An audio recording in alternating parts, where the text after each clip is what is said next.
What is Evergrace trying to say? I'm slightly obsessive regarding game analysis because I believe that almost any impressionable game says something worthwhile if you're willing to dig deep enough. From my experience, the most fascinating answers are buried within games that are often difficult to disentangle and interpret. This is why Evergrace is so captivating to me, even 21 years after its release. Despite its imperfections, it's so compelling and bizarre that it cuts a deep and lasting impression, making it near impossible to forget. That's why I believe Evergrace deserves a second look, and why it's one of the most interesting games of its time. I realize this is a controversial claim to make, considering it was met with mixed reception from critics and audiences alike. Let me be clear. I'm not here to make any excuses for its misgivings. Evergrace is fundamentally, and in some ways inexcusably, flawed. However, if you've watched my Quest 64 series, you may be familiar in how I believe the interpretation of a game can be negatively skewed when its full depth isn't wholly explored or understood. Through a deeper evaluation, I've discovered moments of genuine identity and ingenuity within Evergrace, which have allowed for a broader interpretation and appreciation for the game. There is an important point I need to address that made this review much more challenging, however, and that's the story. Evergrace is known to have one of the most inconsistent and ambiguous storylines ever. FromSoftware is the Japanese developer behind Evergrace, and they're well known for complex, allegorical plotlines in many of their titles. The payoff to understand the story behind several of their titles is usually worth the investment, but due to some lapses in quality and errors in the translation, Evergrace is unreasonably challenging. The consequence of this resulted in the narrative being largely ignored or disparaged as one of the game's lowest points. The truth I've found is that Evergrace's story is not only interesting, in many ways, it's beautiful.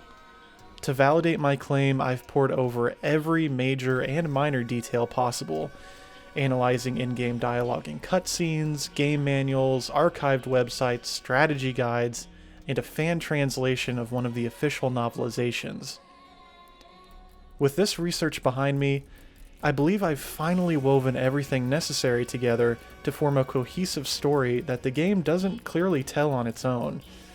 So while I won't ignore how poorly the story is told or for the lack of its telling in general, I'll also be focusing on how interesting it is when presented in a way that makes it possible to digest. Also, the soundtrack is on another level.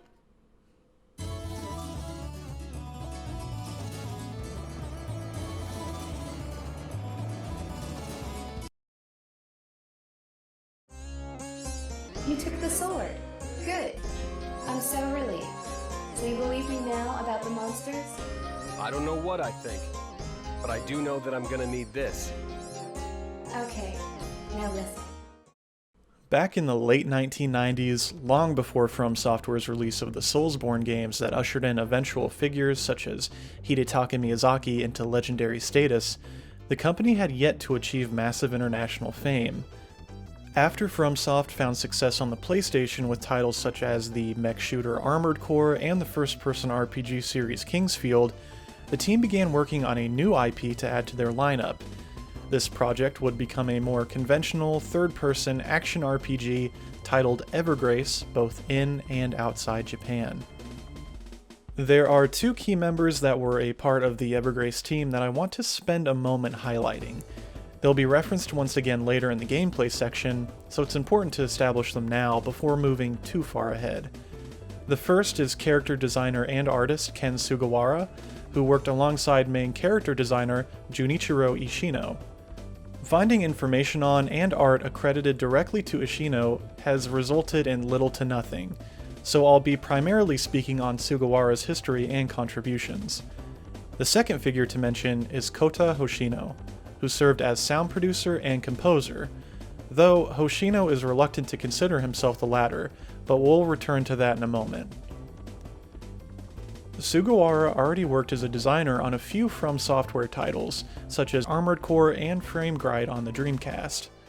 When he joined the team for Evergrace, he worked in character design and also created artwork, much of which can be accessed in-game as bonus content as well as within the detailed game manual.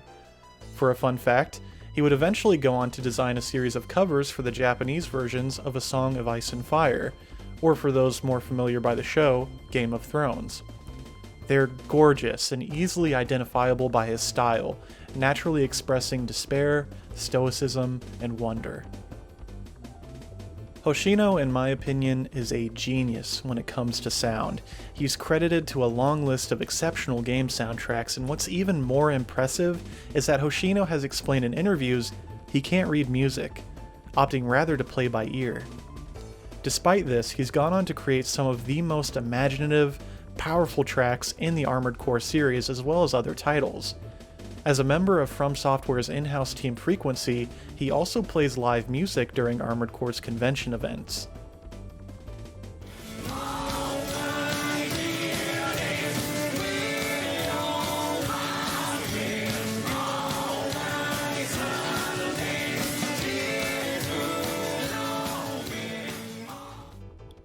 Across its development, Evergrace was touted as a coordinated RPG, where the player would control one of two playable protagonists, eventually discovering how their storylines parallel with one another during each playthrough.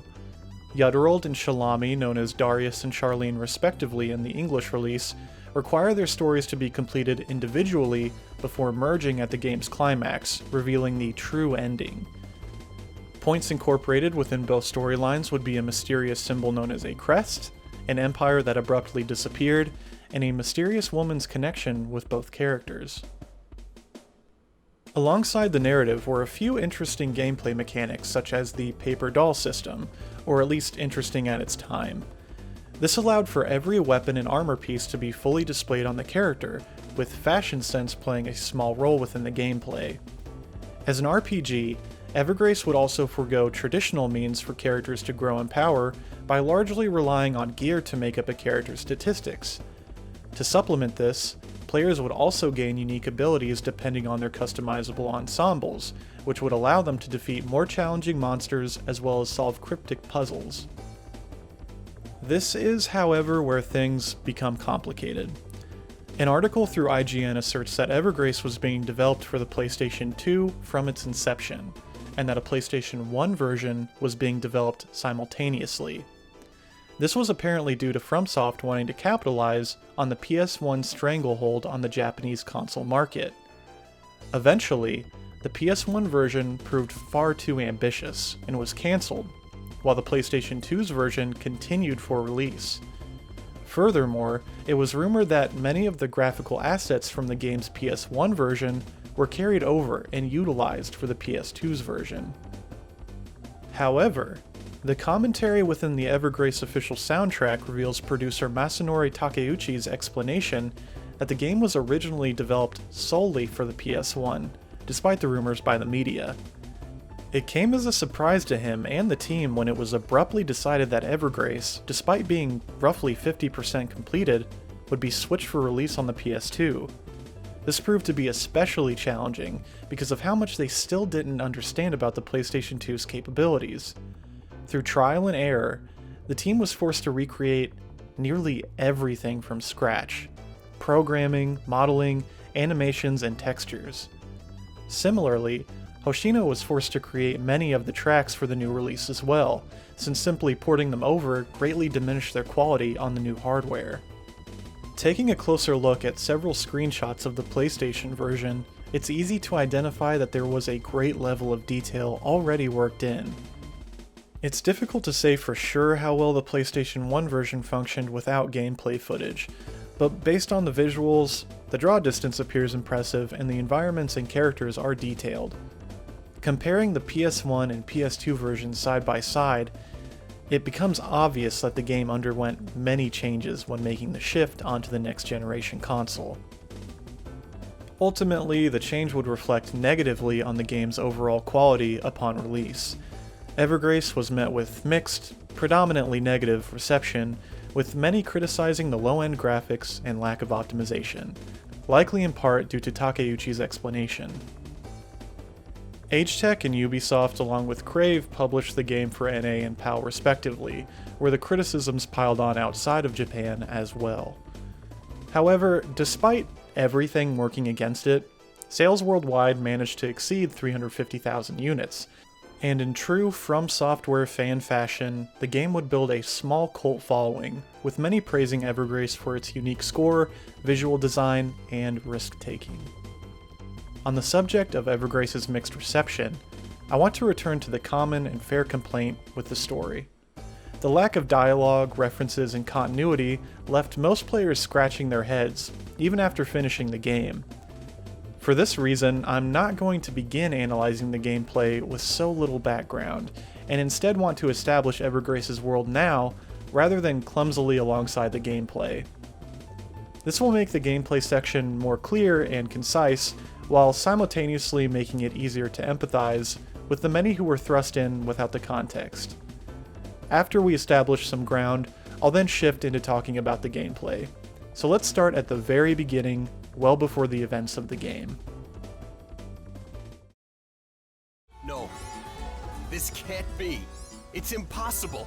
She died when I killed her. The story takes place within Edinburgh, an antiquated continent that's witnessed the rise and fall of many empires over the centuries. Presently, Edinburgh is inhabited by several different groups of people who fall within a hybrid of nomadic-inspired aesthetics and some early medieval technology. Outside of this, there are several anomalies that occur within Edinburgh that create the unique fantasy setting the series takes place within. First are the enigmatic Biliana trees, or Biliana as they're sometimes referred to as. These trees don't grow and die naturally like typical plant life, and live outside the cycle of nature, appearing mysteriously and growing very little over time. They're characterized by their vigorous appearance and the seedless Biliana fruit they grow once a year. While Biliana fruit doesn't contain the seeds to grow additional Biliana, in special circumstances, the fruit can change into a resource known as Palmyra. Palmyra is an extremely rare ore-like substance with magical properties. Presently, the only method to acquire Palmyra is through the unlikely event that a Biliana fruit crystallizes naturally over time. Once acquired, however, Palmyra can be attributed within an object and become a Palmyra armament by a magician, and this grants a magic power known as a Palmyra action when wielded. Palmyra manifests differently depending on the object they react with, granting either enhanced physical capabilities and even magic spells. In present-day Edinburgh, most Palmyra is processed into expensive, durable accessories due to its scarcity. However, this wasn't always the case. Before the abrupt and mysterious disappearance of the Rubane Empire over a century ago, Morpheus, the chief scientist and magician of the Rubane, studied Biliana obsessively. He headed the first scientific institute on Edinburgh, known as the Human Research Laboratory, and with his fellow scientists discovered the supernatural effects of Palmyra. He subsequently created a process known as human arcanism, which served to artificially extract Palmyra from Biliana quickly and efficiently. With the abundance of Palmyra, Morpheus began to create the first Palmyra armaments that Edinburgh had ever seen, which were then wielded by the Rubane soldiers for conquest. This is what allowed Rubane to dominate Edinburgh and absorb their neighbors with ease, eventually forming into a mighty empire. Even the legendary mercenary Redbreeze and his warriors couldn't withstand the Empire's might, as Redbreeze was eventually betrayed by his client and imprisoned by Morpheus. However, one day the Empire suddenly vanished, leaving only 4 villages on the outskirt of the Empire's territory behind, as well as a barren landscape where the bulk of the Empire once stretched. To this day, it's unknown what caused the Empire's abrupt disappearance, and why the once vibrant land lost so much of its fertility. Once the dust settled, people blamed the Empire's demise on the crust, also known as the Cursed Mark and the Mark of Anger. While very uncommon, some children eventually develop the crest on a part of their body, and with only a few exceptions, the people of Edinburgh have historically interpreted the crest as a symbol of tragedy, misfortune, and ruin. Whenever the unexplained occurs, such as a failing harvest, dying livestock, or poor fortunes in general, people are quick to blame and ostracize anyone with a crest. Thus, since it remains unknown what caused the destruction of the empire, many were quick to blame the crest, which only exacerbated the anger, distrust, and fear towards the haves from the have-nots. Regardless, in the wake of Rubain's disappearance, the remaining 4 villages, Solta, Morea, Seclu, and Riklut, eventually formed an alliance together in the interest of self-preservation, creating the new united empire of Von Trail. Unfortunately, ties between the villages are weak, and there are frequent internal conflicts between the people, and without a decisive force to end these conflicts, many continue perpetually. 2 villages in particular dispute often with one another despite the alliance, Solta and Morea. The greatest reason for their historic hostility is due to their clashing opinions over the Biliana trees. Since Rubain vanished and Fontrail formed, the lands of Edinburgh seem to be weakening. The earth gives little in bounty, and it's as though it's being drained of its life and nutrients. Stretches of farmland have little turnaround, and famishes are a constant problem. A scholar observed that the Great Biliana Forest continues to flourish, untouched by the mysterious plague that sickened much of the countryside. Thus, Solta determined that the Biliana trees are sucking the nutrients from the earth to sustain themselves. To combat this, they suggest that the Biliana Forest itself should be cut down, while also using the cleared land for farming. Morea, however, are fiercely protective of the Biliana trees, with the trees themselves being a representation of religious idolism to Morean people. Even in the face of poverty, the Moreans are willing to use violence to protect the forest, comparing Solta's raising of axes to the Biliana as lifting a knife to our mother's neck.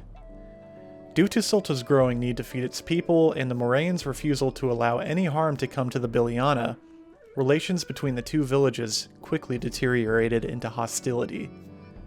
While there were attempts at creating forums between the villages for discussions so that they might cooperate, their views continued to follow parallel lines.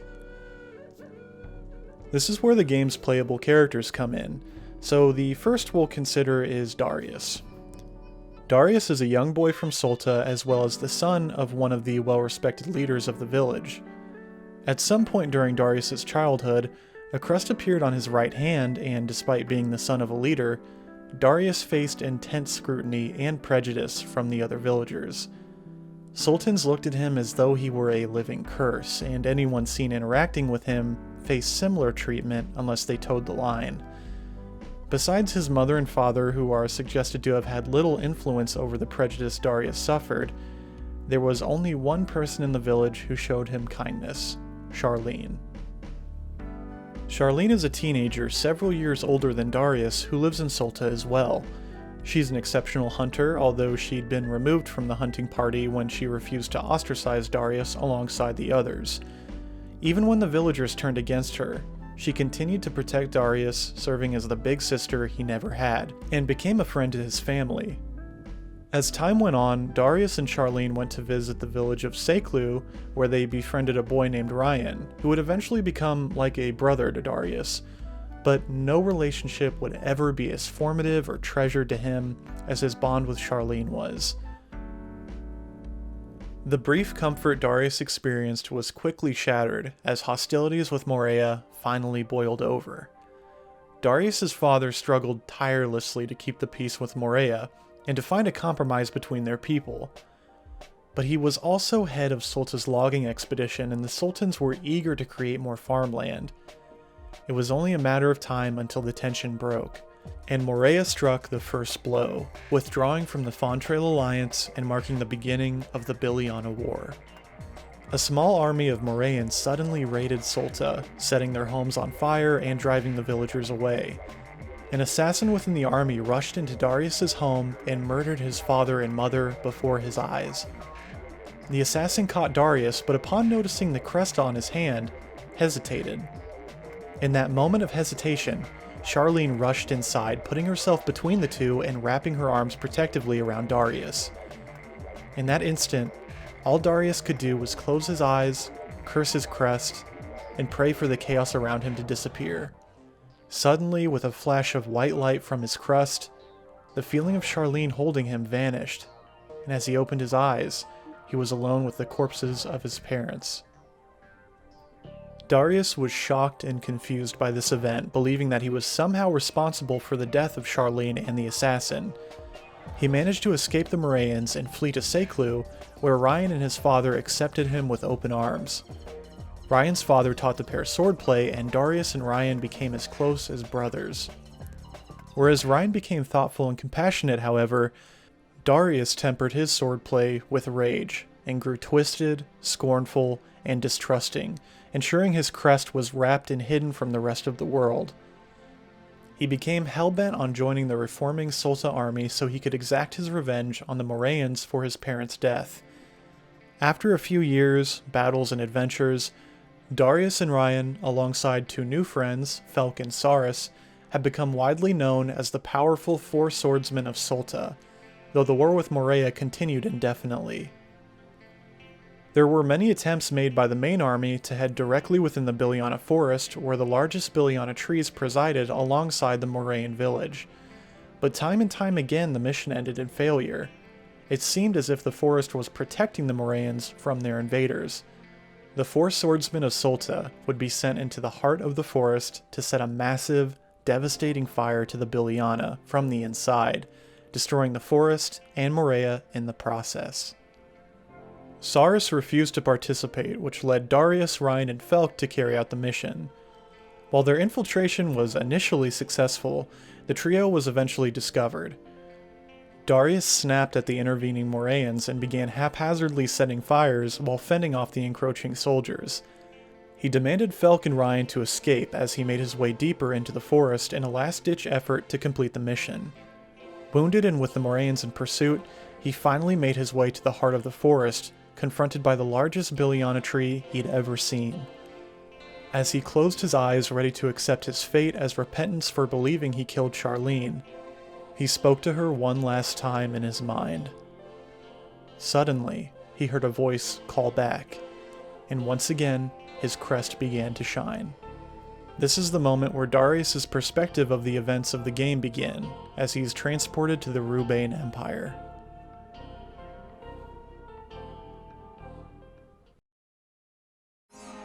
Here we are, Castle Rubain. The monsters did a job on it. They thrashed the inside. It still looks good from the outside. You'd never guess. Okay, what's the plan? Evergrace is a 3D action RPG, but let's break down what that means. It's in 3D, there's action combat, you assume the roles of two characters, and it has gear, statistics, and abilities familiar to the genre. These functions work beneath a fantasy world to explore in a relatively linear fashion filled with music, effects, and dialogue. So, does Evergrace do any of these things well? Of course. Huh? That mark on your hand! You have the crest! Get away! Ah! The cursed mark! Well, mostly. Run!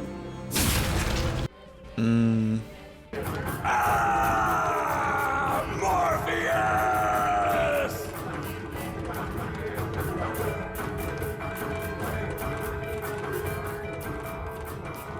That's actually kind of a tricky question.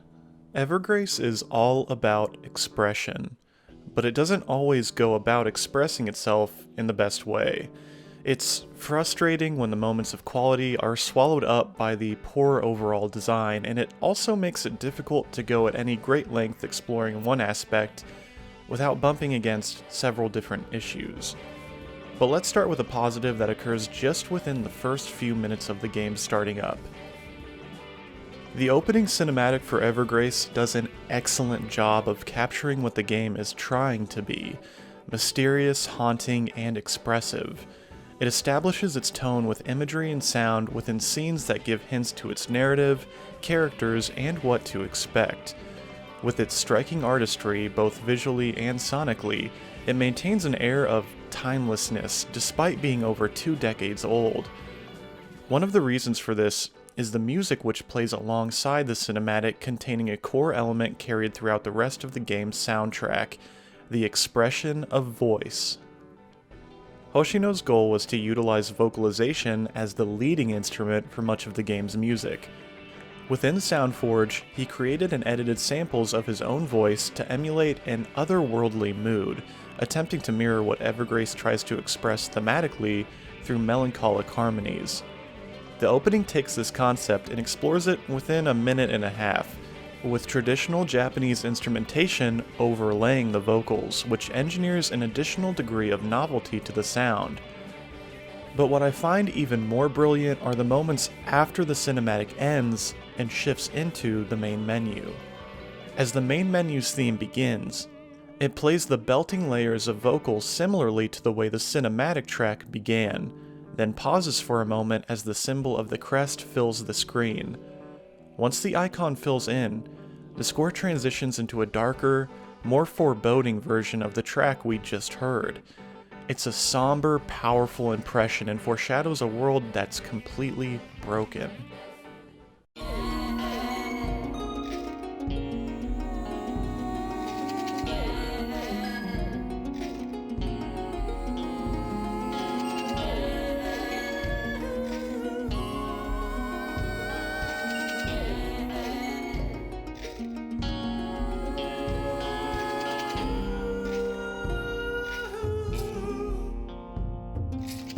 Hoshino's soundtrack is arguably the highest point in Evergrace. The quality rarely diminishes, and if there are setbacks, it's due to what's occurring mechanically alongside the sound. There's a wide variety of moods explored within Hoshino's template, and while there are more dramatic, emotionally driven moments, there are also more playful tunes like the Shopkeeper's theme,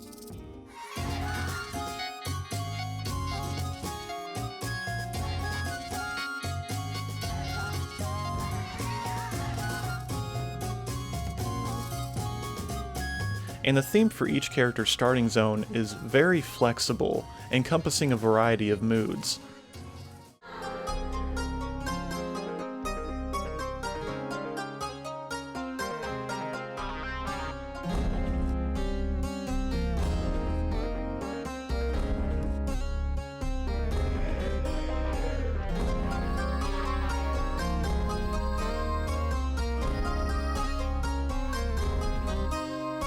Something worth mentioning, however, is that a few of the tracks brought onto Evergrace were actually unused tracks from Echo Knight and Shadow Tower that Hoshino believed fit well with the game's atmosphere.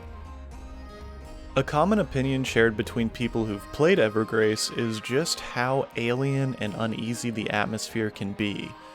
In addition to the sound, these feelings are further engineered by use of Evergrace's unique choice in palette that correlates to its game world. Utilizing fall shades of red, orange, and yellow alongside more severe black and grays, it formulates a place and time in a state of decay. This was clearly intentional, as concepts such as life, death, and rebirth are all key themes throughout the story. Everything works together so that we can empathize with the occurring negative state of change, where things become worse before they become better. That this is going to be a different kind of story. Before the game has even begun, its guiding hand of influence is moving pieces and setting up for something raw, meaningful, and poignant. It's beautiful. Unfortunately, all of this begins to burst apart shortly after the game begins, and even when Evergrace does its best to put the pieces back together, it's never really the same. There will be moments where the game manages to emulate that atmosphere established by the introduction briefly, but what began as a solid foundation doesn't really last long. From here on, Evergrace is in a constant struggle against inconsistency in quality, awkward pacing, and infuriating dialogue. The most obvious decline in quality and in many ways sense begins shortly after selecting either Darius or Charlene to play as. After a brief monologue given by the chosen character that lightly touches on some lore, the game begins in what would have more appropriately served as a halfway point, rather than an introduction. There simply isn't enough context that expounds upon how either character arrived in their current predicament. At first glance, this should not be a problem. Plenty of stories don't reveal everything at once, and a little mystery can go a long way to maintain or build interest. You might even be looking forward to this aspect if this isn't your first FromSoft game, since many of their games employ this method of storytelling successfully. The problem is that the remainder of the narrative is written in a way that assumes the player understands the background that the game itself doesn't touch upon enough, or at times, at all.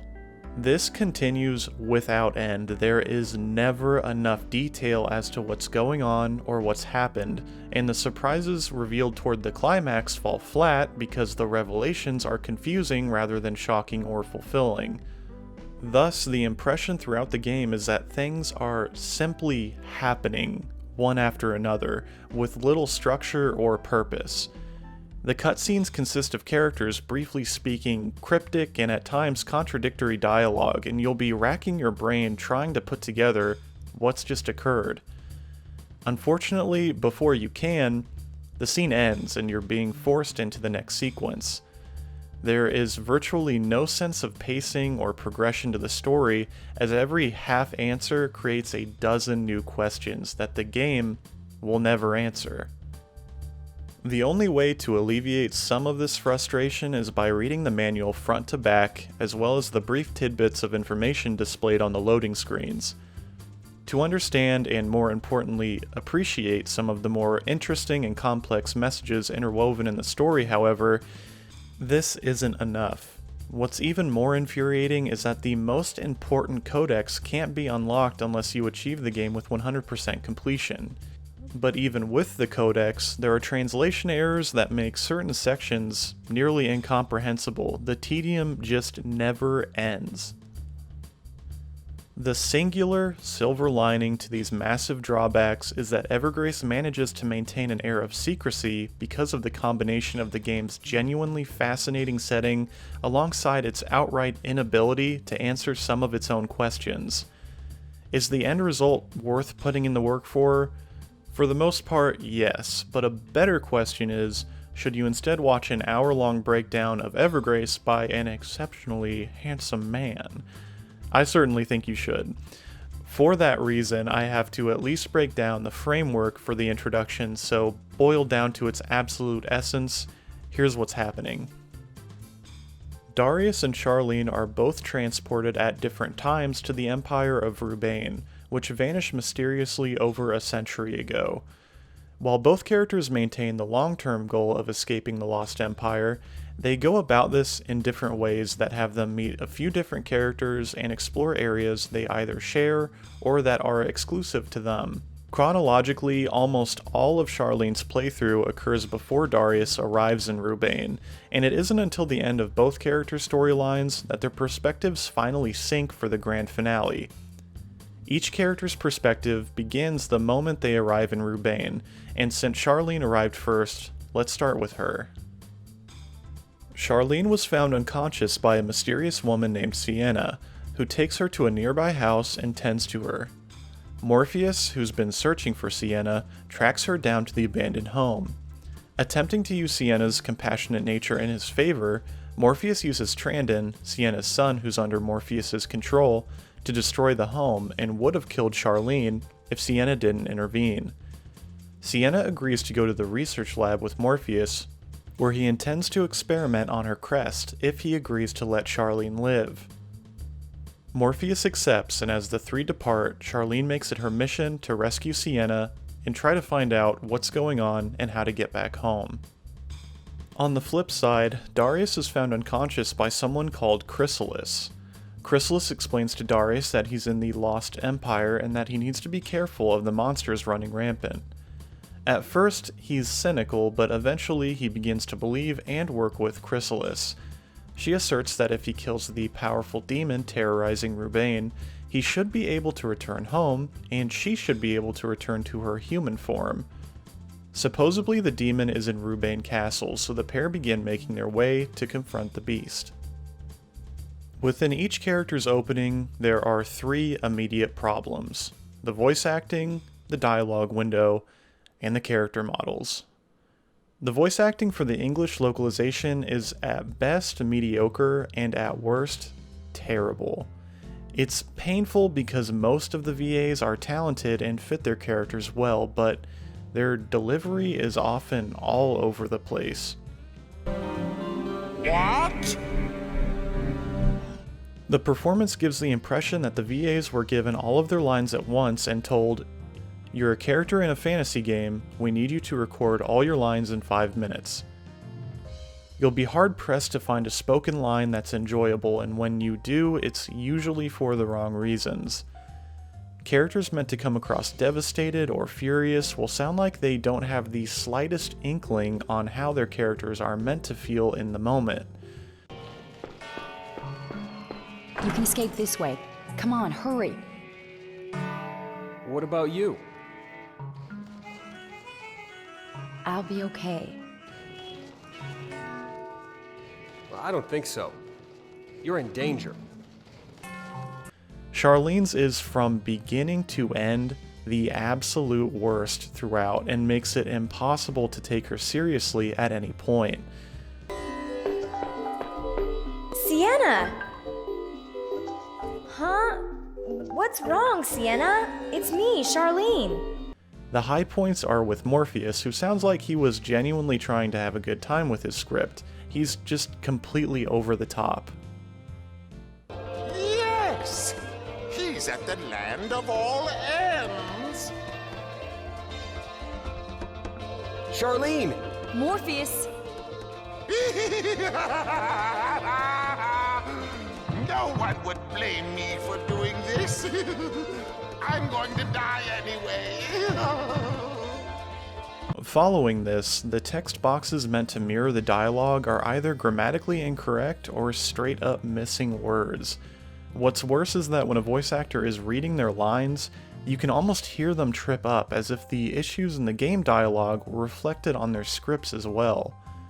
There are even a few instances where it sounds as if they're attempting to ad-lib a correction in. But even when everything matches up, some of the dialogue is so absurd that having the text alongside reinforces how ridiculous it is. All about hope. Mother of... Please, grant her your protection. All of this combined makes the localization a melting pot of frustration and absurdity. Then there are the character models and their animations. Let me be clear when I say Ken Sugawara and Junichiro Ishino created some truly special character designs, and the nomadic-inspired outfits are unique, but the translation into 3D left much to be desired. The 3D representation of each character is a far cry from their 2D designs. Much of the personality and detail was drained from them, as some of the 3D models are quite ugly, even when considering their level of polish during their heyday. This is further exacerbated by the poor animation. There are times when things work reasonably well, but it's otherwise jarringly bad, most notably during the cutscenes. In the event that the camera funnels into a character's face during a cutscene, sometimes their bottom lip is simply pulled up and down until their dialogue is exhausted. Eventually, they gave up on this and simply didn't move their mouth at all, which honestly is better in my opinion. Animations can at times look awkward and choppy, or are over-exaggerated to the point where they'll turn some of the more sobering moments ridiculous. And keep in mind that all of these things I've touched upon so far occurred just within the first few minutes of starting with either character. These are issues that persist throughout the game's entirety, and for having so little dialogue, these scenes should have been more special, worth putting in the work for. Instead, they completely fall flat, breaking immersion and forcing the player's enjoyment to be more reliant on the gameplay. It's made even more aggravating by the fact that the plot and the characters at their core are very interesting.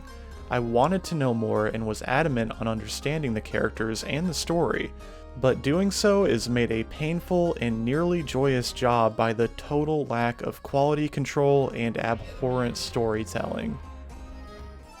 An area that I have a more love-hate relationship with are with the environments. It's the recurring, "this sounds great on paper, but upon being realized, the results are mixed." If I were to tell you that you'd be traversing across a monster-filled coliseum, a library built within a forest, and an underwater laboratory, you might think that sounds interesting enough, but Evergrace manages to take a concept and show you the best and worst it can offer in a single game. Initially, things are very promising.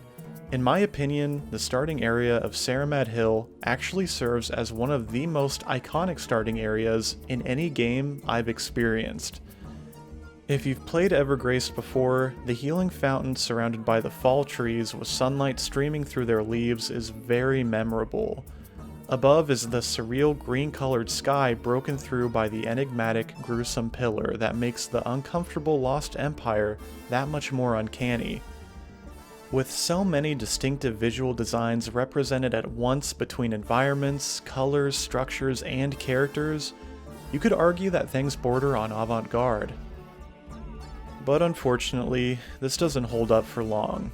As you progress through each level, more and more quality will diminish as the environments become less inspired and more barren. Magma area, check. Ice level, check. Giant empty rooms, check.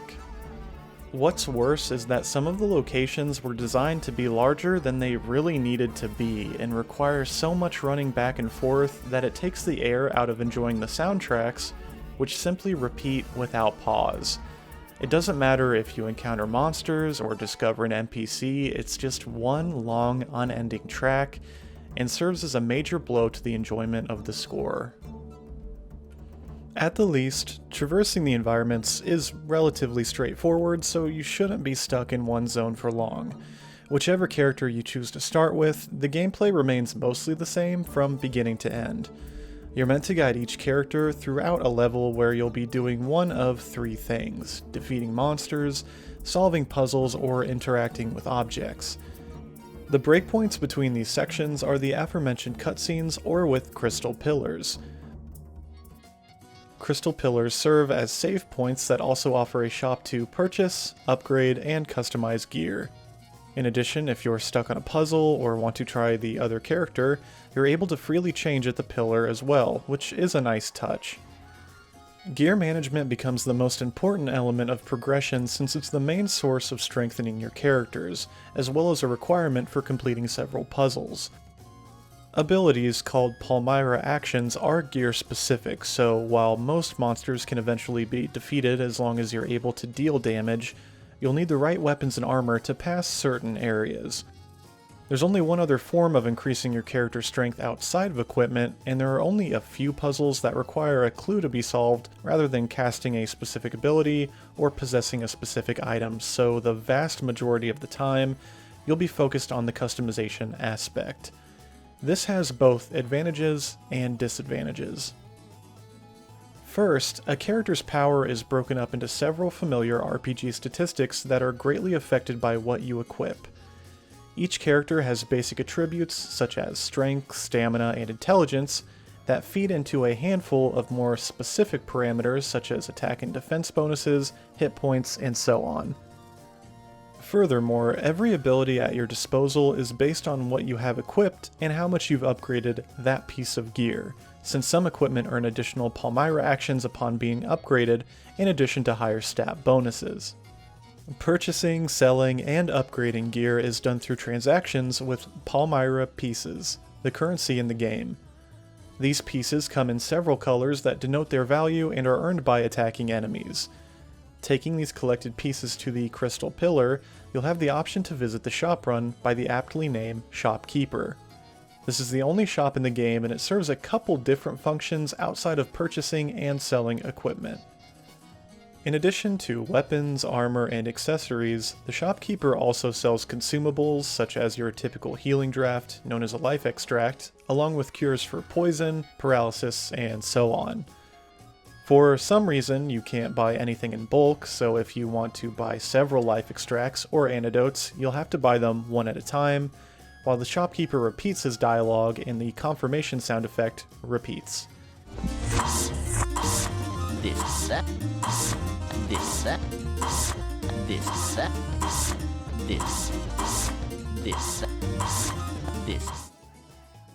It's such a small oversight that it really should have been corrected. Buying in bulk wasn't a hot concept we were all looking forward to on the PS2. The shopkeeper also sells a variety of creature cards depending on the enemies you've encountered so far. These can be handy when you're grinding for Palmyra pieces and want to know what a certain enemy is weak or strong against. Also, the cards usually have pieces of information written on them that can be occasionally interesting or even relevant to the plot. If anything, it's an extra way to spend your Palmyra, and I appreciate that it's here. Additionally, you can interact with the shopkeeper and speak with him on a few different topics. First, spread throughout the game, are mushrooms. There's nothing particularly special about them, but the shopkeeper goes crazy apeshit for them. If you find them and give him one, he'll give you 50% off your next purchase. This comes very much in handy when trying to collect every piece of equipment, since some of the late game equipment is pretty expensive. Speaking of collecting items, you may recall that I mentioned fashion played a small role in the gameplay. On the one hand, you can dress however you please and can even dye a variety of armor to make your outfit look more like it's part of a set. Much more importantly than that though, is getting the elephant seal of approval. Speaking with the shopkeeper, you can have your outfit evaluated, and if he really likes what you've done with yourself, he'll give you an item. Ultimately, it's just a fun, optional feature that provides another reason to try to collect all the gear you can. But beauty is not in the eye of the beholder, so while you may like the way that you look, the shopkeeper will straight up tell you if he thinks you look stupid. I'm particular about... This is, pretty bad. Most of the equipment you find in the game is pretty iconic, and while there isn't an endless variety, there's more than enough for each character to discover and wield. You'll find pots and cat ears for protecting your noggin and giant demon axes for hacking through enemies. Most of what you'll find is very imaginative, but there are a few pieces that are more typical for what you'd expect in an RPG, if that's your flavor as well. Evergrace doesn't try anything other than to have fun with its equipment, and I really appreciate that FromSoft just went for it. And of course, the Moonlight Sword is in Evergrace as well, much like in its other RPGs. Besides equipment, as I mentioned before, there's only one other way to strengthen your character, and that's with red and blue fruit. These always drop from set specific enemies, one of which is in the starting zone for both Darius and Charlene. So, if you feel inclined, you could max out your character, since going to the shop within a crystal pillar and immediately exiting will quickly respawn all the enemies along with their drops. I experimented with this by continuously grinding the same enemy to collect fruit, but even after maxing out one of my stats, I didn't notice a massive difference. I think the game could have done without the fruit entirely, but at least it gives an additional way to customize your character if you want.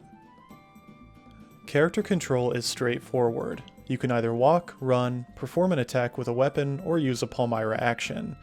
There are two different ways to strike with a weapon, either a standard horizontal or a more powerful vertical strike. When performing a horizontal attack, some weapons allow you to follow up with an additional attack if you press the action button at the end of the previous strike in time. To help spice things up further is the inclusion of the power gauge, requiring resource management alongside these basic functions.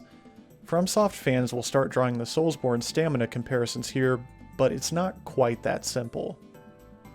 The power gauge has some interesting ideas behind it, and for the most part, they're executed well. First, the single bar at the bottom left represents two things, health and power. The length of the bar represents your remaining hit points, while the red color will drain into orange, as more power points are used based on the actions you perform. The percentage value above the bar also aids as a more accurate representation of how much power you have and how quickly it's recovering, so whichever visual you rely on is up to you, but both work as intended.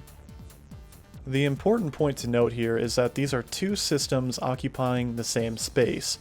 The less health you have, the less power needs to refill your bar to 100%. So you won't ever have less power points just because you have less health. Power points have a fixed value. When the bar shortens, power doesn't slow down to reflect the shortened bar either, rather, its rate increases more quickly since there is less space to fill. This has been a point of contention. Critics have argued it's a bug, while fans claim it's meant to simulate adrenaline when your life is in danger. Regardless, there is more here to expand upon. Depending on the action, the bar will either begin to drain or drain to zero instantly. For instance, sprinting causes the bar to drain slowly, while performing a Palmyra action not only requires 100% power but also automatically drains it to zero. Where power is most important though is in terms of basic physical attacks, because depending on the percentage of power available when attacking directly correlates to how much damage you'll inflict. So if you're sprinting around an enemy and make an attack when the gauge is at 50%, you'll deal 50% of your normal damage. Where things continue to become more nuanced is with the sensitivity of the analog. After selecting a character at the start, the player can adjust how sensitive the action button is. Adjusting this bar will change how much power is used depending on how hard you press the attack button. This allows for more accurate management of the power meter when engaged in regular combat. If you know that you can defeat an enemy with a single blow, it may be worth using more power on a single attack, but if you don't, draining your power to zero causes a slight delay before the bar begins to recover again, making you slightly more vulnerable. Let's stick with the user interface since we're already talking so much about the power bar. In addition to the bar is a simple minimap that shows a basic outline of the area you're in, as well as blinking lights to denote a crystal pillar in the area. By pressing L2, you can bring up a non-intrusive menu that compiles all the Palmyra actions available to you based on your currently equipped items, allowing you to switch actions on the fly. You can also equip an auxiliary weapon that you can quickly swap between, which comes in handy when battling enemies that can completely absorb certain forms of damage.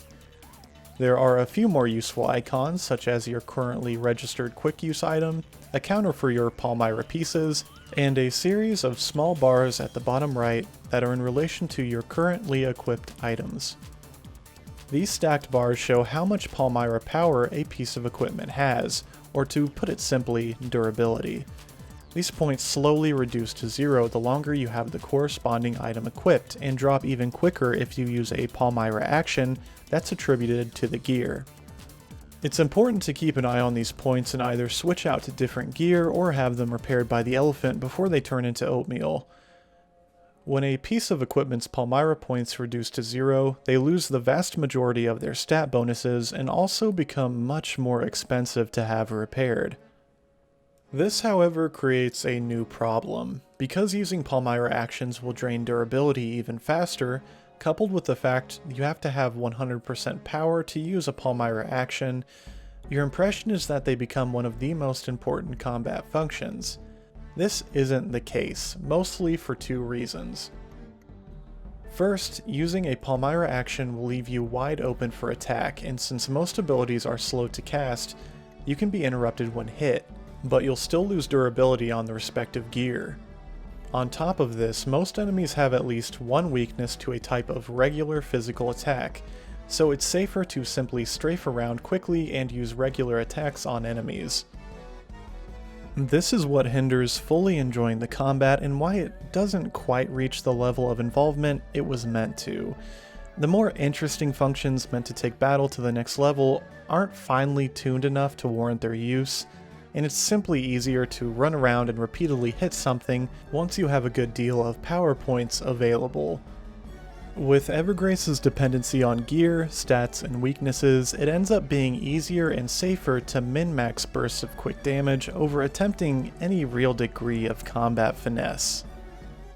Outside of Darius and Charlene, enemies have a few interesting novelties, such as the command bubble that appears over their head. A few dots means they're thinking, while a sword icon means they're about to attack. It's a neat idea to telegraph movements, and I especially like the sweating icons when the monster knows they're in trouble. The problem is that the icons appear too late by the time the monster begins its next action. Because of this, my impulse became to hit them before they could act, or to simply telegraph their moveset and interrupt them with a strike. This works throughout the vast majority of the game, with the exception being enemies with the block ability. Some enemies are also able to perform a block literally as your weapon is coming down, forcing you to stand by and wait for them to release their guard to perform a basic attack instead, unless you have the guard break ability. In the event that you do manage to get hit, it's unpredictable how much damage an attack will deal, even if you're wearing the appropriate armor to absorb the damage type. In fact, even when I wore equipment that was upgraded and overpowered for a particular area, I could be hit with a spell or ability that still drained most of my health. As long as I wasn't one hit killed though, it was as simple as pressing L3 to quickly use a life extract. My fear of getting hit was less about taking damage, and more that I could be pushed off an edge if I was in a compromised position. If there's nowhere for you to fly off the edge of, combat is usually just trial and error to find out what type of an attack can harm the enemy, all while dashing around haphazardly to move out of attack range. Stepping out of the combat and into the puzzles, I'm sad to say there's little to no enjoyment to be had. The first half of the game tries to utilize Palmyra actions for progression. For instance, wear the guard boots to take the guard lift, use a fire ability on the fire door to open it, use ice magic on the fire orb to put it out, so on and so forth. But apparently this proved too demanding of anyone's time and patience, and towards the end of the game, the puzzles literally dissolve into run to the shop and dye all your armor blue to be transported to the next stage. Now, dye it all red. Now dye it all yellow. Kill all the enemies until the door opens. There's really not much fun to be had like this. I wish there was more to say, but that's pretty much it. Palmyra actions affecting the environment was a great idea, and there was a huge opportunity to have some really creative set pieces. It's a real shame that it didn't realize its full potential. The only things left worth mentioning are the handful of secrets and extras to unlock. Having 100% item completion and all the creature cards will reward you with artwork and unlocks a key story codex that should have had its content spread throughout each character's story rather than as an extra at the end of the game. Furthermore, there is a bonus dungeon called the Shadow Tower, which is a reference to FromSoft's other RPG series, Shadow Tower, that allows you to battle a secret boss at the end. It's difficult to justify doing, however, it's just more of the same game with what serves as the most challenging boss battle on the most nausea-inducing stage at the end. But you do receive the Moonlight Sword for winning, and it confirms one of the most important theories for the storyline, so maybe give it a shot. This covers everything in regard to Evergrace's gameplay, and after hours upon hours of writing, playing, and editing, I can confidently say, it's okay. The worst moments are with the cutscenes, the pacing, and the puzzles, but everywhere else has positives, and I believe that the incredible soundtrack, coupled with the imagination, risk-taking, and light silliness, makes Evergrace worth checking out. There are definitely moments to experience that anyone can enjoy, especially if you can become carried away by the game's mysterious nature. But now that I've covered everything, we can finally move on to the story explained section. This is your last warning. If you want to try to piece the story together on your own, do so now, since this will include massive spoilers for the game. I do need to quickly mention the novelization before continuing on, however. Comparing the story in the game and the story in the novel is like comparing apples to tomatoes. They're similar at first glance, but overall, they are two entirely different things, and they ultimately diverge into two different stories. I used the novelization only to confirm theories I made that were reflected both in the game and the novel. This way, their differences didn't overlap each other, since the last thing I wanted was for the game's story to be made any more complicated. The point I'm overall trying to make here is that if you like Evergrace, you absolutely should make the time to read the translated novel. It's very, very good. The person who led the translation also attributed a ton of artwork throughout it, some of which is really touching, and some that is absolutely hilarious, like when Darius is spotted by the Moraeans during the mission to set the Biliana forest on fire. Anyway, without further ado, here's the story explained. It was destined to end like this long ago. I put it off as long as I could. I was a selfish mother. Trandon will never forgive me. First, to understand the story of Evergrace, you have to understand where the crest comes from and its purpose. In the world of Evergrace, there exists something known as the Mother of All Things, otherwise known as the Mother. The Mother is a neutrally aligned, semi-omniscient being with one objective: monitor and maintain the balance between man and nature so that the world continues to exist in relative harmony. If anything begins to damage the world and disrupt that harmony, the Mother will intervene indirectly through the crest, which begins the first step of a supernatural undertaking known as the Cycle. It should be noted that the Cycle is a mystery to the people of Edinburgh, who interpret its effects as incomprehensible anomalies in the exceptionally rare event that they occur. The purpose of the Cycle is to prevent and repair what would otherwise be irreversible damage to the world. From what we can confirm, this has historically involved a country that's become powerful and advanced to the point that it cannot be stopped or moderated by natural means, and has begun to negatively affect the world around it to a high degree.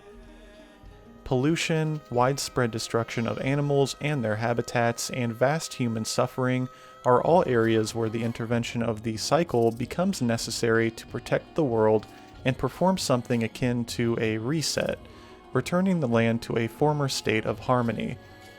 The Cycle follows a relatively simple 3-step process: cutting, purifying, and healing. The Cycle requires a crust bearer in order to fulfill all these steps, thus without a crust bearer, there is no Cycle. Cutting, or cutting away the world as it's referred to in-game, is the first step of the Cycle. Whatever is damaging the world is literally cut away and removed from the plane of existence. This occurs when a crust activates once a crust bearer becomes overwhelmed by the conflict that's disrupting the world's harmony, as we detailed before. The crust bearer and whatever is cut away is then absorbed within a Biliana fruit, where the next step of the Cycle occurs. It should be noted that time moves incredibly slowly inside the pocket dimension within a Biliana fruit. Days going by within are reflected by months passing in the outside world. Once something is successfully cut away and absorbed within a Biliana fruit, the Mother will seek to purify the contents within the fruit. The Mother cannot perform purification by herself. This is still something that must be done by a crust bearer. However, because the Mother and Biliana are directly connected, she gains a special ability that helps her control the flow of events that occur within a Biliana fruit. The Mother's objective is to draw the subconscious from the crest bearer, which will turn them into a chrysalis, which you'll recognize from Darius's playthrough. Once a chrysalis no longer possesses the willpower to resist the will of the Mother, they will have their remaining subconscious fully drained, and will purify the pocket dimension for the Mother.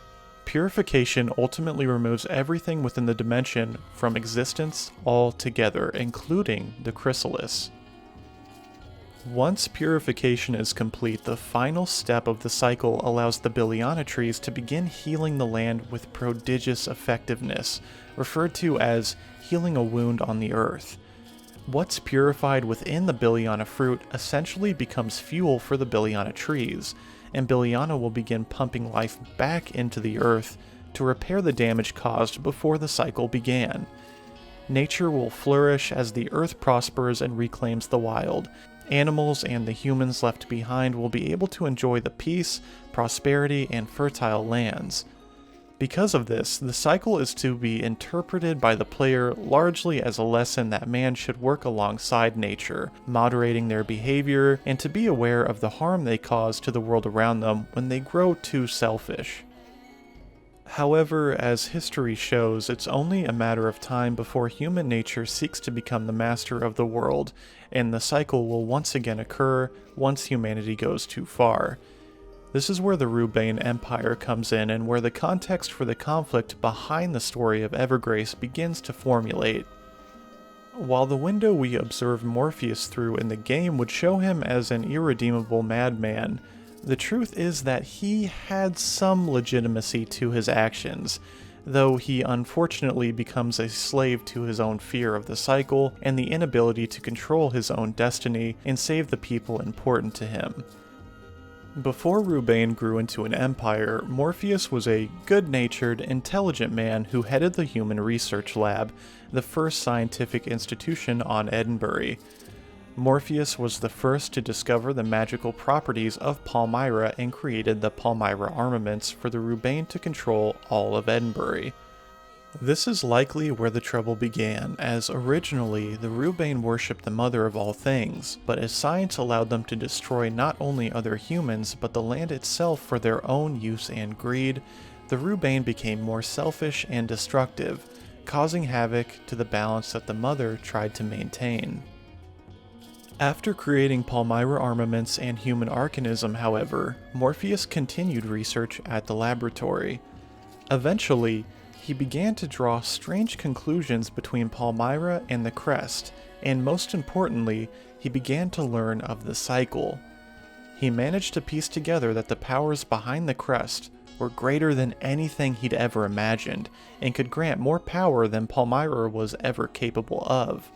Most importantly, it could grant mankind power over the cycle. At some point during this time, Morpheus' granddaughter, Medina, caught a deadly illness and was unlikely to survive.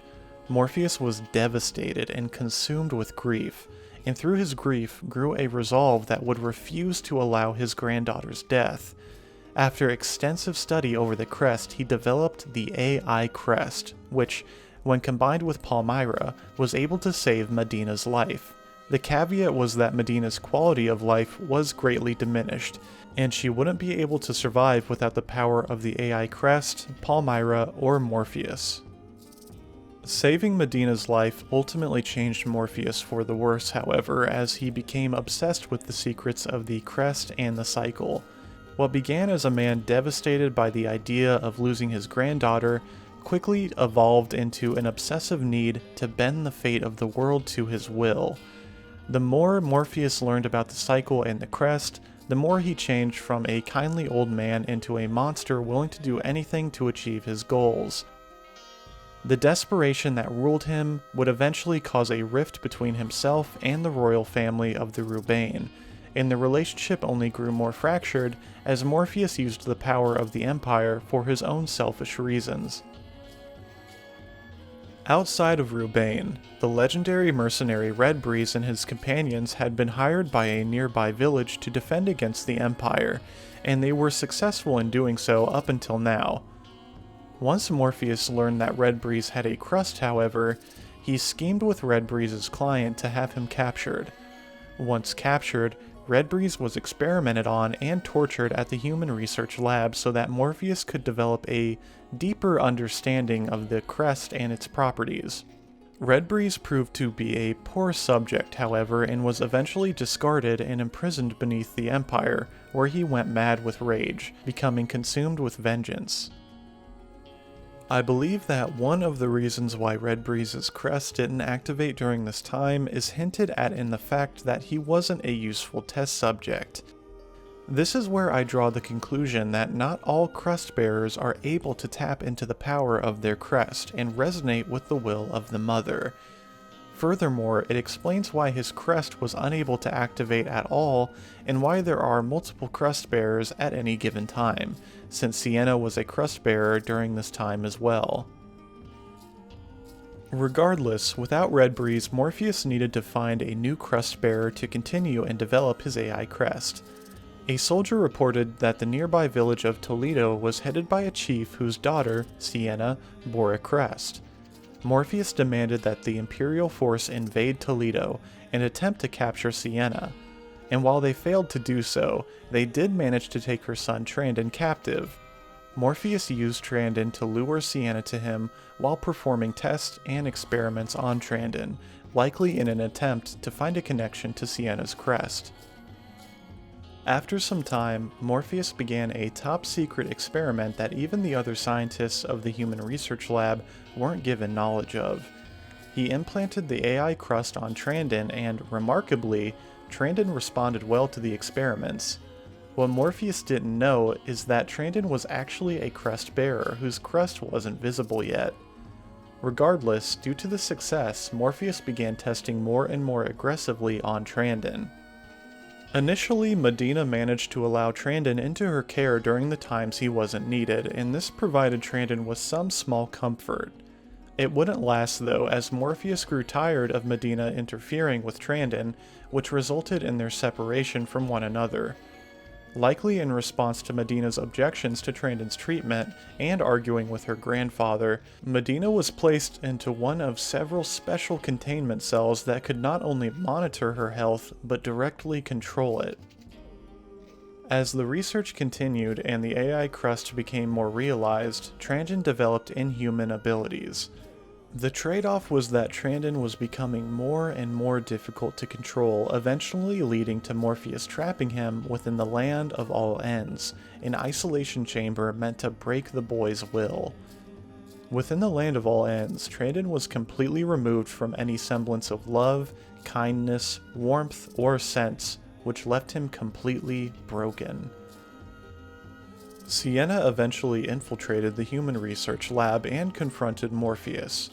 When she discovered what Morpheus had done with Trandon, she snapped. Her crest activated so violently that along with almost all of Rubain being cut away, many of the experiments within the Human Research Lab broke out of confinement and began killing everyone on site. This was what occurred over 100 years ago that caused not only the Empire to suddenly vanish, but also why so much havoc and destruction occurred within the Pocket Dimension. When Rubain was cut away, Sienna should have become a chrysalis to purify the space, but she resisted the change.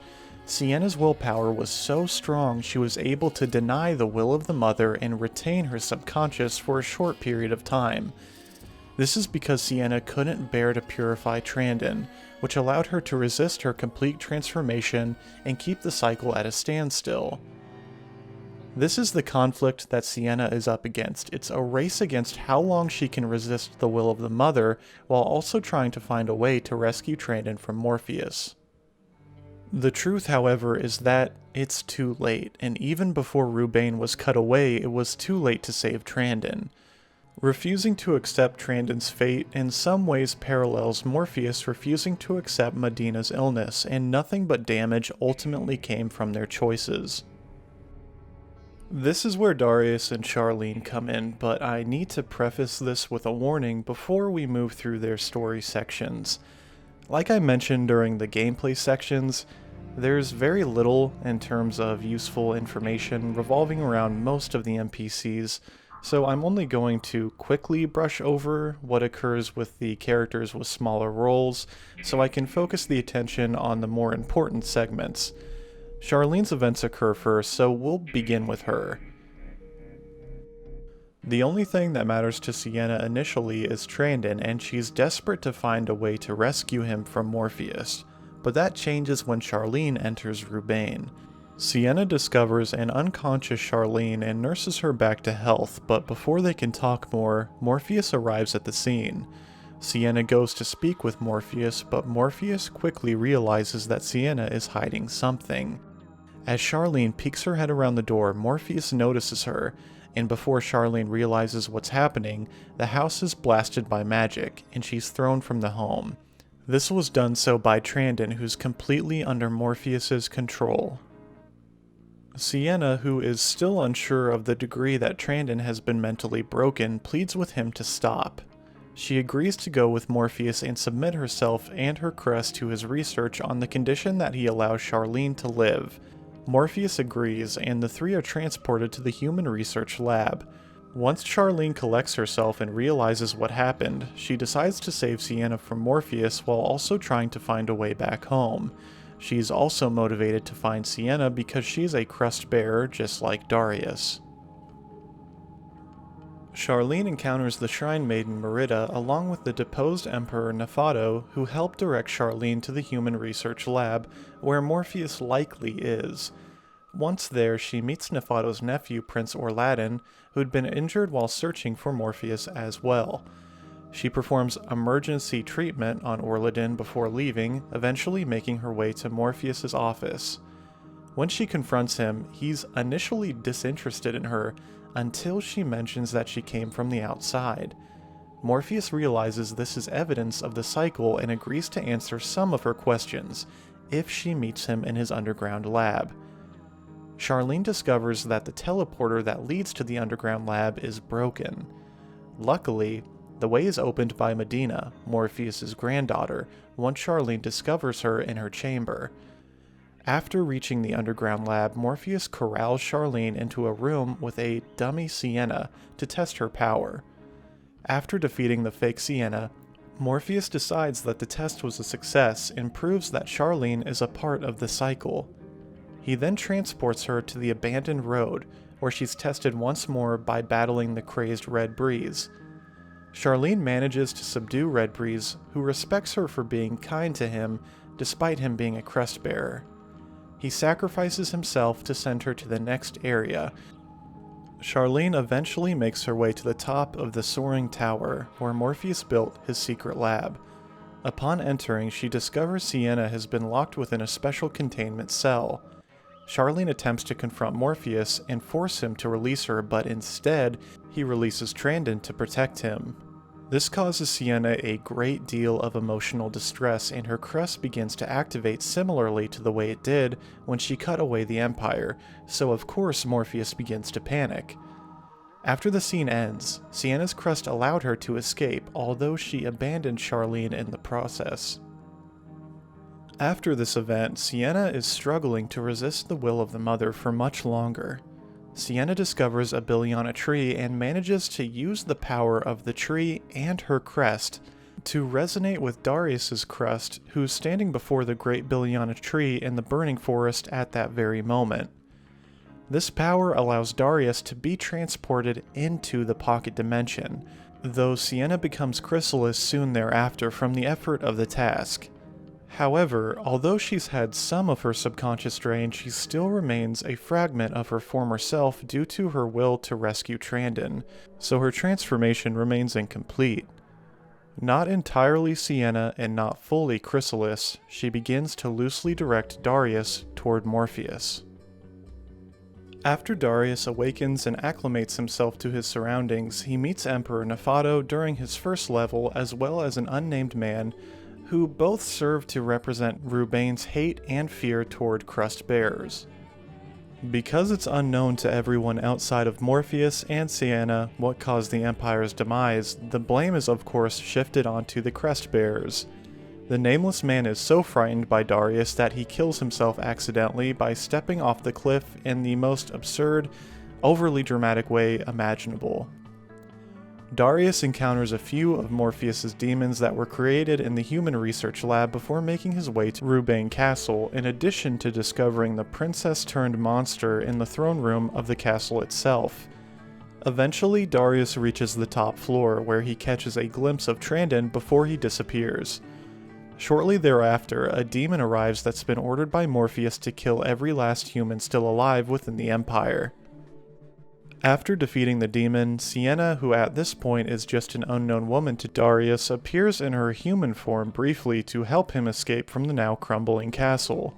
By the time he arrives in the underground shrine beneath, Sienna is Chrysalis once more, and after the two speak, he nearly puts together that Chrysalis and Sienna could be the same person. After making his way through the shrine, he arrives at the Royal Commons, where he speaks briefly with the Shrine Maiden, Merida. She gives some important backstory on the Rubane, like how the Rubane originally worshipped the Mother of all things, and that she communicates with the Mother directly. The Mother wants Darius to continue his journey, and by the Mother's wishes, Merida helps Darius reach the Colosseum, where he finally catches up to Morpheus and Trandon. Looking down at the scene of the two, he's shocked to see Charlene is there as well, having believed he killed her all those years ago when the Moraines attacked Solta. However, between the time that Charlene has been inside the pocket dimension, about a dozen years or so have passed on the outside world, and since Darius is an adult now, Charlene doesn't recognize him. As Darius charges in to confront Morpheus, he refuses to give his name, while Morpheus is insulted by Darius's interrupting him, sending one of his demons to attack him as he leaves with Charlene and Trandon. The Colosseum floor breaks during the battle, however, and Darius is nearly killed. After a short dream sequence, Darius awakens to Chrysalis and the abandoned road. Darius encounters Orladin, who'd become injured again and more severely after attempting to tail Charlene. He gives Darius an object he needs to progress, knowing there's no hope for him now. Darius promises to help Charlene, which helps put Orladin at peace. At the end of the abandoned road, Darius discovers Sienna once more, who speaks with him to a great deal on the crest before sending him on to the Forest of Knowledge, where there are several books that give hints to some of the mysteries in the story. After finding the exit to the Forest of Knowledge, Darius begins to ascend the soaring tower where he discovers Medina. She's been forced into a much smaller containment area by Morpheus and begs Darius to leave her to die. Darius grants her wish and leaves her to finish ascending the tower. Once Darius arrives at the top of the soaring tower, he confronts Morpheus, who attempts to subdue Darius and use him as the perfect test subject for the AI crest. Once Darius wins, Morpheus is more fascinated by Darius and the potential of the AI crest than he is miffed that he's been defeated. Sienna suddenly appears and some worthwhile dialogue is shared between the two. Sienna explains to Morpheus that there is nothing that humans can do to change the cycle of the world.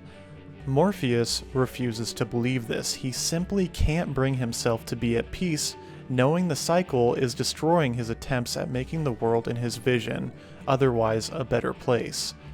Morpheus fundamentally cannot grasp the purpose behind restricting mankind's progress, and why everything he's accomplished must be undone in order for the cycle to complete.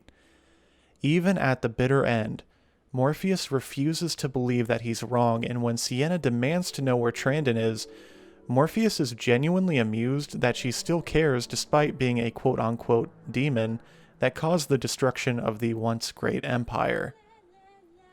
With his dying breath, he reveals that he's placed Trandon back inside the Land of All Ends while activating a device that begins to cause Charlene great mental stress. Sienna only has enough power left to save either Charlene from the cell or Trandon from the Land of All Ends before being turned back into a chrysalis. But seeing Darius desperately attempt to rescue Charlene, and knowing that her selfishness caused this result, she finally gives in and uses the last of her power to break Charlene's cell. Before Sienna returns to her chrysalis form, she begs Darius and Charlene to purify Trandon and herself, releasing them from the cycle. She's finally willing to let go, but she doesn't have the strength to perform the purification herself.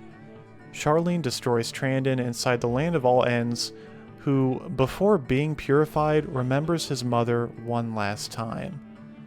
Upon Charlene exiting and Darius entering his portal, Charlene mentions to Darius that he's grown up, which is meant as a reference to Charlene realizing that Darius is an adult now.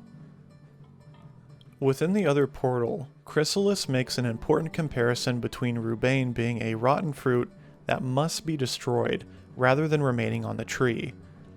After Darius defeats her, Sienna appears as her dying human form one last time to thank Darius and Charlene for releasing herself and Trandon from the cycle. She admits to being selfish, believing that Trandon will never forgive her for the harm she caused by being unwilling to let go. The ending scene is a little more open to interpretation since it's possible for one of a few things to happen. The most convenient is that Sienna uses the last of her power to purify the rest of Rubain, and because Darius and Charlene were not meant to be purified, they're allowed to return to the outside world. Another is that Sienna and Trandon become chrysalis together on their death and purify Rubain, while the mother allows Darius and Charlene to return to the world for helping end the cycle. Lastly, it could be said that Sienna alludes to Darius using his crest to purify Rubain, and likewise, the mother allows Darius and Charlene to return to the outside world. Whichever theory you choose, the result is the same. Darius and Charlene return to Edinburgh, where they use 2 trees on a cliffside as a site to honor Sienna and Trandon, and possibly Morpheus and Medina. Darius places a memento on one of the trees before turning and walking away, and Charlene follows after him soon thereafter. As the wind blows, shaking the memento hanging onto the tree, the credits begin to roll as the game ends. So this leaves several important questions that remain after this ending, such as, how much time has passed in the outside world since Darius was inside Rubain? Does the Billiana War finally end? And how does Darius and Charlene's relationship with each other continue to develop with one another? These are questions that the game on its own never answers, and I don't believe ever intended to answer. There is, however, one question that I believe I can and should explain now that I've read the novel and we've wrapped up the game ending well enough for the story explained section. The question is, what does Evergrace mean? Ever is meant to represent endless, while grace is the saving grace of the cycle that saves and repairs the world. Thus, Evergrace.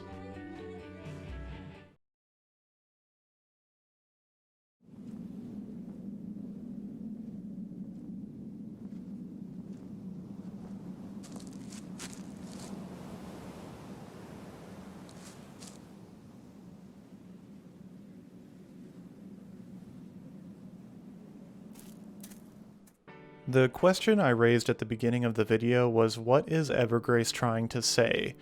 Maybe by now you have your own answer to this question, but here's mine. Evergrace is trying to say, well, frankly, it's trying to say a lot. Too much, actually. You wouldn't think so given how little is spoken throughout the game and how little of value there is to be found in what is said. But that in itself is the answer. Every morsel of dialogue is trying to represent something massively meaningful. Does it always succeed in doing so? Absolutely not.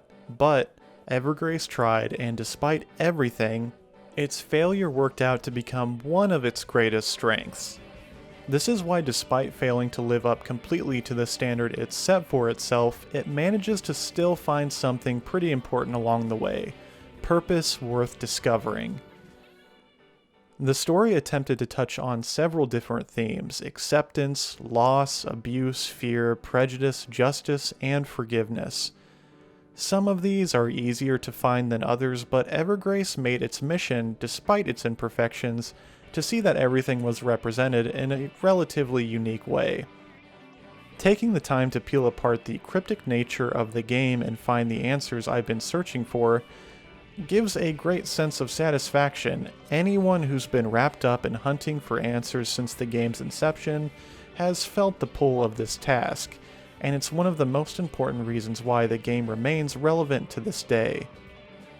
To wrap things up, there are several people I need to thank that I wouldn't have been able to complete this video if it weren't for, so in no particular order of importance, here they are. First are a couple YouTubers that over the years helped keep the interest in Evergrace alive by making videos on the game. There's TheGamerDarius, who also let me use his footage of the Demon Darius fight and the Shadow Tower. Huge thanks to him. He also has an outstanding Let's Play channel, so I highly recommend watching some of his videos. Next is Fireside Gaming, and we review every PS2 game, oh god. Both have outstanding videos on Evergrace as well, and they are very much worth checking out. They're my personal favorite 2 reviews. Next is the entire translation team for the novel, which was led by Alayna. I'll link Alayna's Twitter along with their YouTube and the link to the novel's translation if you'd like to read it, which again, you absolutely should. It would have been impossible to confirm several of my theories between the novel and the game without them, and they're also responsible for the soundtrack commentary translation among other things, so they were essential to this project's full completion. I also want to thank several of my Discord members that were with me every step of the way and gave me endless support and patience during the making of this video, which has taken way too long. This is also a great way to let you know that you should join my Discord channel, and I can give you several great reasons why.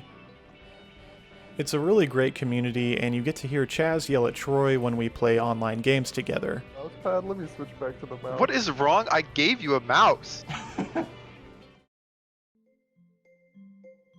I hope you'll join me by subscribing to my channel while also following me on Twitter and joining our community on Discord. Thanks so much for watching.